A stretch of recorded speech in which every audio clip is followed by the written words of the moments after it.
Hello everyone and welcome to this week's Harbour Midweek Mini. I hope you're well. I say this week's Harbour Midweek Mini, but of course we've not had a Midweek Mini for a while. We've had other things happening. But I thought it would be good to do a few little sessions midweek just to get us thinking about God's Word and about Jesus and how great God is. And I wanted to do something a little bit different in that I wanted to look at a chapter from the Old Testament, Jeremiah 33. And what I wanted to do was to look at this chapter and look at how the gospel is embedded in Jeremiah 33. It's quite a well-known passage, you're probably familiar with it, but I encourage you to go and read it. I'm not going to read it through. And I'm calling my little sessions the Gospel according to Jeremiah 33, because I don't know about you, I'm quite fascinated by this idea that the Gospel is in the Old Testament. And in case you're new to this idea, what I actually mean is that the good news about the coming of a Messiah, Jesus Christ, who we know is Jesus Christ, is actually all over the books of the Old Testament. And I used to think it was just in the odd place, like here and there was the mention of some messianic prophecy. But in fact, the more I've studied the Bible over the years, the more I've come to understand and to realise that it's actually everywhere. The message of the coming Messiah it fills the pages of the Old Testament in so many ways. And Jeremiah 33 is a really good example of a chapter that speaks of the coming of this figure in history who will rescue and save his people. So what I'm going to do this week is I'm going to give you a bit of an introduction to this chapter, a bit of information about what was happening to Jeremiah at this time, and what was happening to the kingdom of Judah, which he was part of.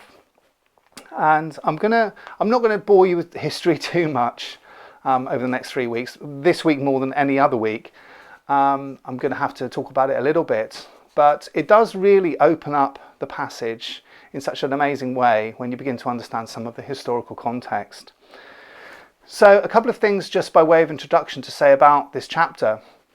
And the first thing to say about Jeremiah 33 is that it's really unusual. It's a really unusual chapter in the book of Jeremiah. And it's unusual because it speaks of positive things. And for any of you that have read Jeremiah recently, you'll have soon realised that it's quite a difficult read because it's got a lot about the coming judgment upon the kingdom of Judah.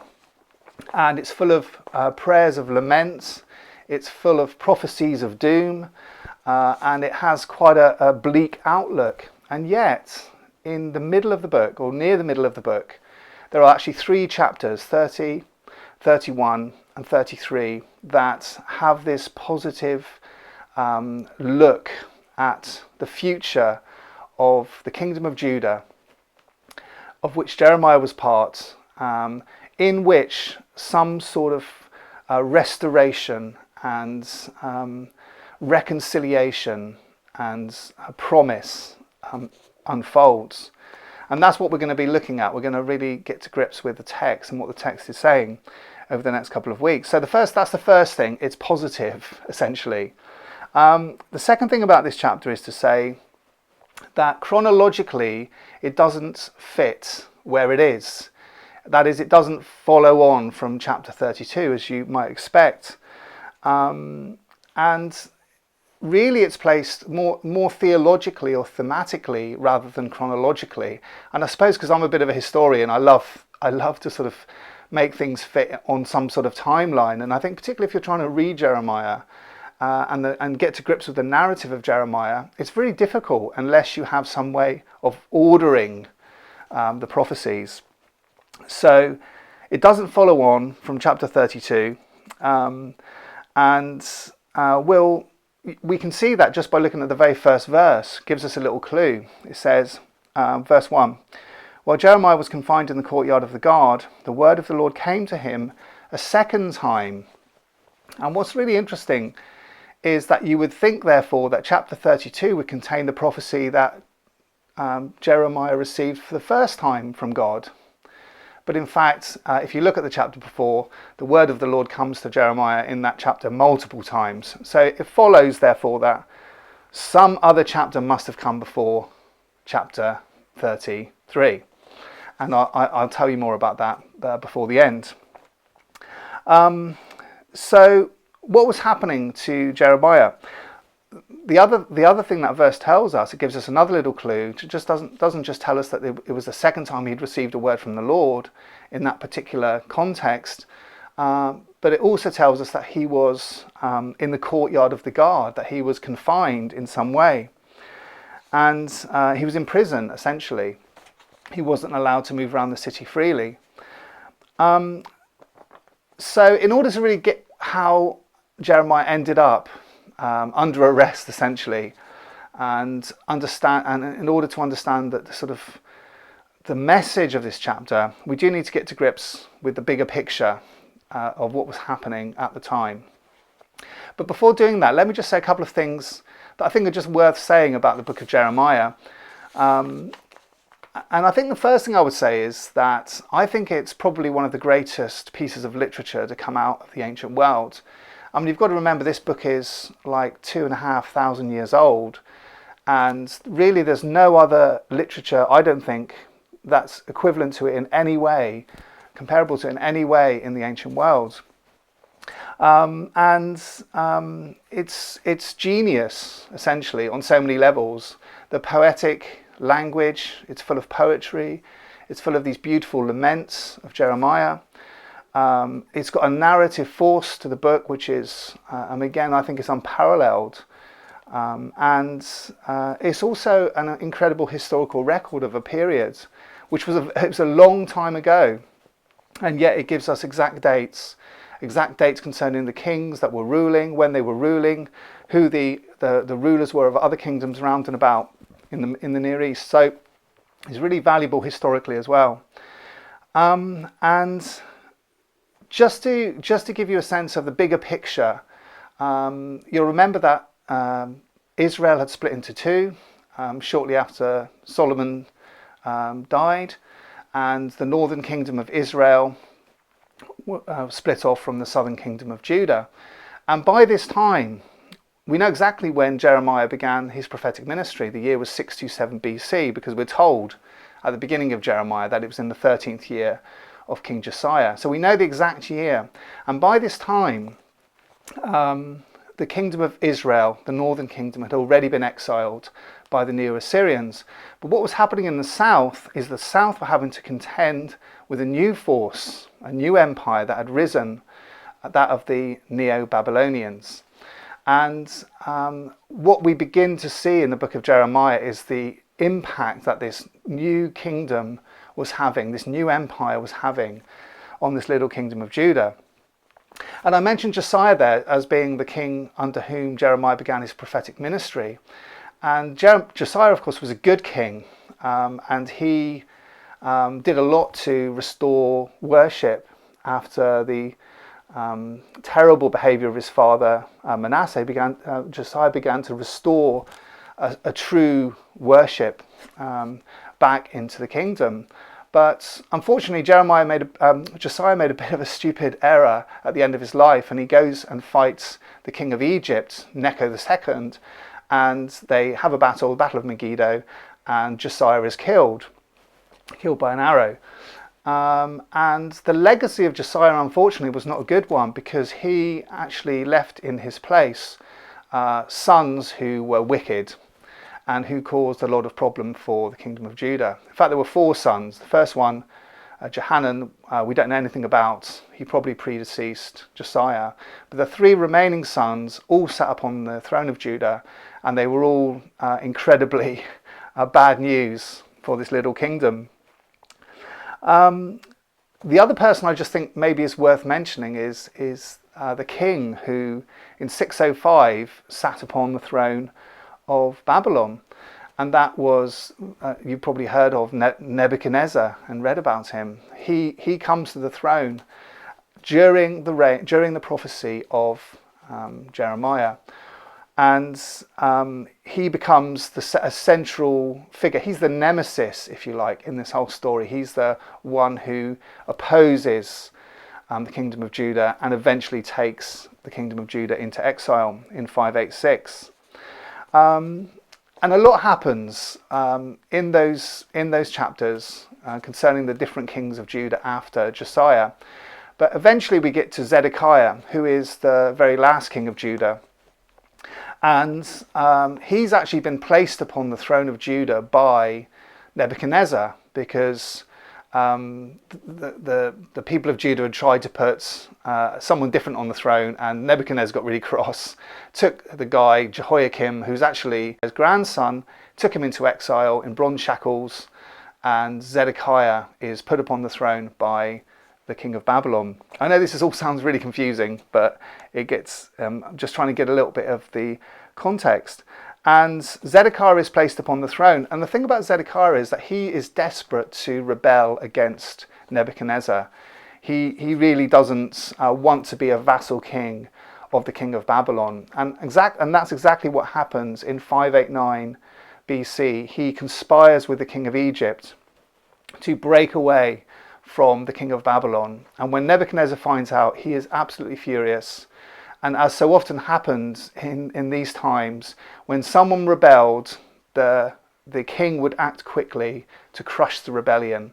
And what Nebuchadnezzar does in 588 BC, he sends his forces, his army, he comes himself to besiege the city of Jerusalem.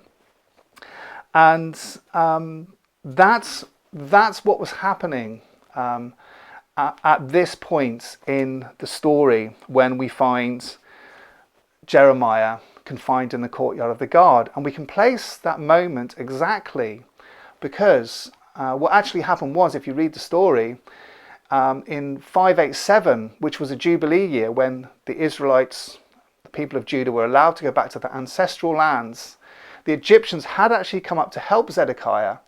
And the Neo-Babylonians had retreated, had withdrawn. And Jeremiah thinks that's a good moment for him to go back to his ancestral lands, which were just in Benjamin, the next tribe up. But as he's leaving, he is arrested because they think that he is defecting to the Babylonians. And it's at that point that he is arrested and taken and placed in the courtyard of the guard. In fact, he's put in a dungeon for quite a while before he actually is taken out and put in the courtyard of the guard. So we know exactly that this prophecy, Jeremiah 33, was written, spoken at a time, the time between the moment that Jeremiah is arrested, 587, and the fall of Jerusalem, because we know that he was in the courtyard of the guard until Jerusalem fell. So that's the context. I know I've gone about it in a sort of long-winded way, but the context is that the Neo-Babylonians have placed Jerusalem under siege. The siege is in process.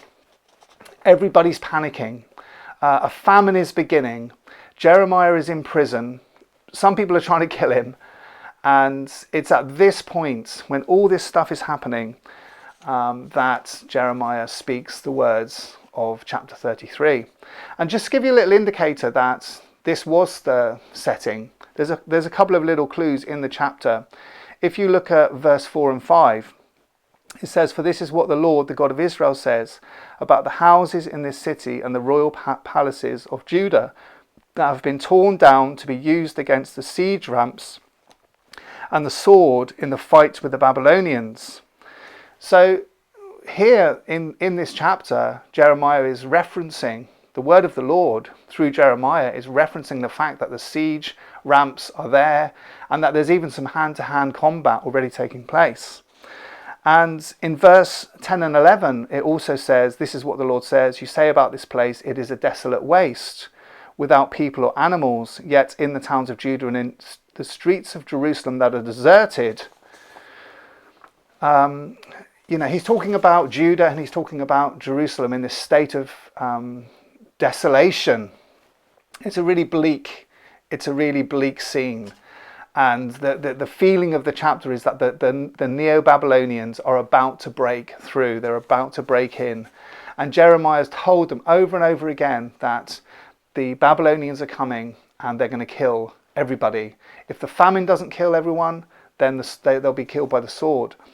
And in fact, I think that this chapter, chapter 33, actually, the prophecy that preceded it, I think actually is found in Jeremiah 21. And you can go and look at that for yourself and figure that out for yourself. But there's a theme that runs through from Jeremiah 21 directly into Jeremiah 33. And in fact, we find Jeremiah in chapter 21 preaching to the people that from the courtyard of the guard that they should go over to the Babylonians and they will be spared. And in fact, it's that message that gets Jeremiah thrown into the cistern ultimately.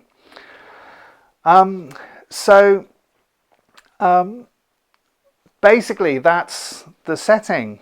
Everything has gone wrong for the kingdom of Judah. And the destruction of the city is months, if not days away. And it's really the bleakest moment possible. And I love the fact that despite the bleakness, it's at that moment that this message of promise emerges. Think about it. Jeremiah is imprisoned. The siege ramps are at the wall. There's disease. The city is in the grip of famine. And we're told that the people of Jerusalem actually ate their children. At some point they were so hungry. Hope has gone. Death and exile are inevitable. And the future of the kingdom hangs in the balance. The kingdom of Judah is about to fall. And then Jeremiah speaks out. And it's not even really that clear who he's talking to. He's in the courtyard of the guard. People are coming and going. People are sitting there. But he is announcing to those that are gathered there listening or passing through that God was going to do something despite the predicament that the people of Judah had found themselves in, that God was going to do something incredible and that he was going to bring the kingdom of Judah and back into a place of restoration, and that he was going to restore the fortunes of his people. So that's the big picture. That's the sort of historical background to what's happening in Jeremiah 33. And what I want to do next week is I want to look at the text and look at the things that Jeremiah promises, or God promises through Jeremiah, because in them we find the gospel. In them we find a promise of a coming Messiah who will save his people from their sins. And that's what we're going to get into next week. So God bless you. Thanks for listening. I hope that wasn't too confusing. You can play it again if you like and try and follow it through. But maybe read the chapter, have a look at chapter 21 as well. And let me know if you have any questions. So God bless you. Hope to see you soon. And tune in next week.